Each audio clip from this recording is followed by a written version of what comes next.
تہجد کی نماز ایسی نماز ہے جس کے لیے دل اذان دیتا ہے۔ اگر دل اذان دیتا ہے تو بندہ اپنے رات کو بستروں کو چھوڑ کر رب کے حضور حاضر ہوتا ہے، اس کی تعریف بیان کرتا ہے۔ السلام علیکم ورحمۃ اللہ تعالی وبرکاتہ۔ ناظرین، آج جانتے ہیں ہم تہجد کی نماز کا طریقہ، اس کی فضیلت اور تہجد کی نماز کا وقت۔ برادران ملت اسلامیہ، تہجد کی نماز بہت افضل و اعلیٰ مقام ہے، اور اس کے بارے میں میرے آقا صلی اللہ تعالیٰ علیہ وسلم نے فرمایا کہ فرض نمازوں کے بعد اگر کسی نماز کا سب سے زیادہ مرتبہ ہے تو وہ تہجد کی نماز کا مرتبہ ہے۔ اس لیے اس کا مرتبہ اتنا زیادہ ہے کیونکہ رات کے اندھیرے میں نیند سے بستروں کو چھوڑ کر ہم اپنے جسم پر تکلیف اٹھا کر ہم اپنی آسانی عیش و آرام کو چھوڑ کر پھر اللہ کے حضور کھڑے ہوتے ہیں اور پھر نماز ادا کرتے ہیں۔ آئیے ہم سب سے پہلے قرآن و حدیث کی روشنی میں آپ کے سامنے تہجد کی نماز کی فضیلت بتاتے ہیں۔ سب سے پہلے اللہ تبارک و تعالیٰ قرآن کریم میں ارشاد فرماتا ہے وَالَّذِينَ يَبِيتُونَ لِرَبِّهِمْ سُجَّدًا وَقِيَامًا، اور وہ لوگ جنہوں نے اپنے رب کے لیے رات گزاری ہے سجدوں اور قیام کے اندر، وہ بہت افضل و اعلیٰ مقام رکھتے ہیں۔ یہ تہجد کی نماز کی جو آیت ہے قرآن میں رات کی عبادت کے لیے، یہ اللہ تبارک و تعالیٰ نے اس آیت کو نازل فرمایا ہے۔ اور ایک جگہ اللہ تعالیٰ فرماتا ہے تَتَجَافَى جُنُوبُهُمْ عَنِ الْمَضَاجِعِ يَدْعُونَ رَبَّهُمْ خَوْفًا وَطَمَعًا، اس کا ترجمہ یہ ہے ان کی کروٹوں جدا ہوتی ہے خوابگاہوں سے اور اپنے رب کو پکارتے ہیں اور ڈرتے ہیں، گریہ وزاری کرتے ہیں اور اللہ سے دعائیں کرتے ہیں۔ برادران ملت اسلامیہ، تہجد کی نماز بہت افضل و اعلیٰ مقام رکھتی ہے۔ ایک حدیث میں آپ کے سامنے پیش کرتا ہوں۔ آقا صلی اللہ تعالیٰ علیہ وسلم فرماتے ہیں بے شک جنت میں کچھ ایسے محلات ہیں جن کے اندر اگر لوگ رہ کر باہر دیکھیں تو ان کو باہر کا نظارہ نظر آتا ہے۔ وہ اتنے خوبصورت، اتنے حسین و جمیل اور اتنے بلند محل ہیں۔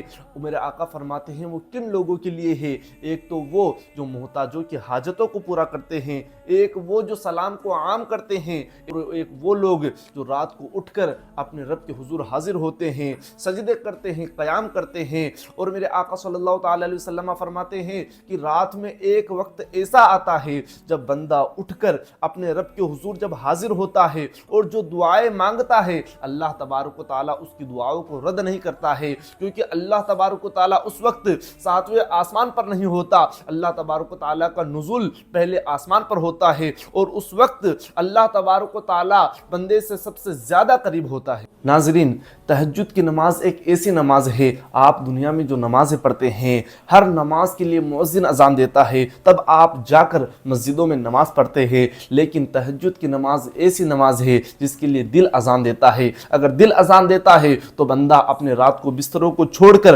رب کے حضور حاضر ہوتا ہے، اس کی تعریف بیان کرتا ہے اور تہجد کی نماز پڑھتا ہے۔ برادران ملت اسلامیہ، حضور اکرم صلی اللہ تعالیٰ علیہ وسلم کی نماز کیسے تھی اور ہماری نماز کیسے تھی؟ ہم پر 5 نمازیں فرض ہیں، لیکن میرے آقا صلی اللہ تعالیٰ علیہ وسلم پر تہجد کی نماز بھی فرض تھی، حضور پر 6 نمازیں فرض تھی، حضور نے کبھی تہجد کی نماز کو ترک نہیں کیا۔ اب جانیے تہجد کی نماز کا طریقہ کیا ہے اور اس کا وقت کیا ہے۔ تو تہجد کی نماز عشاء کی نماز ادا کرنے کے بعد جب آپ سو جائے اور سونے کے بعد آپ اٹھے، چاہے آپ کتنی دیر سو، آدھا گھنٹہ، 1 گھنٹہ یا آدھی رات گزار کر یا فجر سے پہلے، جب تک تہجد کا ٹائم رہتا ہے اس سے پہلے آپ جب بھی اٹھے تہجد اس وقت پڑھ سکتے ہیں۔ تو اس کا طریقہ یہ ہے کہ آپ سونے کے بعد اٹھے اور تہجد کی 8 رکعتیں ہیں، کم سے کم 2 رکعت پڑھے، آپ 2 رکعت سے لے کر 8 رکعت تک جتنی چاہے پڑھ سکتے ہیں۔ اب طریقہ یہ ہے کہ دل کی جو نیت جو ہوتی ہے وہ دل کے ارادے سے ہوتی ہے، آپ کو دل کے اندر نیت کرنی ہے،